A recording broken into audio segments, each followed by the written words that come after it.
ছেলেদের বন্ধুত্ব ব্যাপারটা জোস, এর সাথে আপনি অন্য কিছুর তুলনা দিতে পারবেন না। ধরেন পরীক্ষায় ফেল করার মতো অবস্থা, কিছুই লিখতে পারছেন না। পাশের মেয়ে বান্ধবীকে বললে সে খাতা দেখাতে 2 থেকে 3 বার ভাববে, কিন্তু 2 সিট পরে ছেলে বন্ধুটাকে বললে সে কোনো না কোনো ভাবে দেখানোর চেষ্টা করবেই। মেয়েরা কোথাও খেতে গেলে সবাই প্রায় সমানভাবেই টাকা দেয়, একটু কম বেশি হলেও সেটা নিয়ে পরে কথা বলে। আর ছেলেদের বিল দেওয়ার ক্ষেত্রে কেউ 200, কেউ 50, কেউ 500, আবার দেখা যাবে কেউ 1 টাকাও দেয় নাই। কিন্তু আজব ব্যাপার হলো, এই যে একজন টাকা দিতে পারেনি, এটা নিয়ে কেউ একটু টু শব্দ পর্যন্ত করবে না।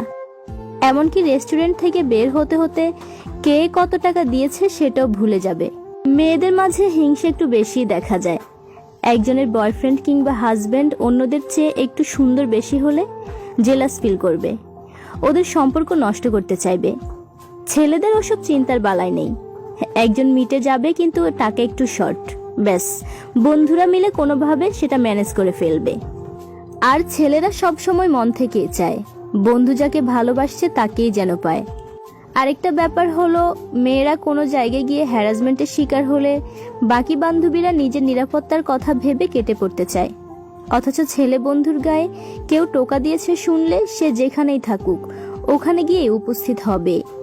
এই যে ছোট অথচ গুরুত্বপূর্ণ বিষয়গুলো, এগুলোই ছেলেদেরকে মেয়েদের চেয়ে আলাদা করে তোলে। বন্ধুত্বের দিক থেকে ছেলেরা মেয়েদের চেয়ে যোজন যোজন দূরে গিয়ে।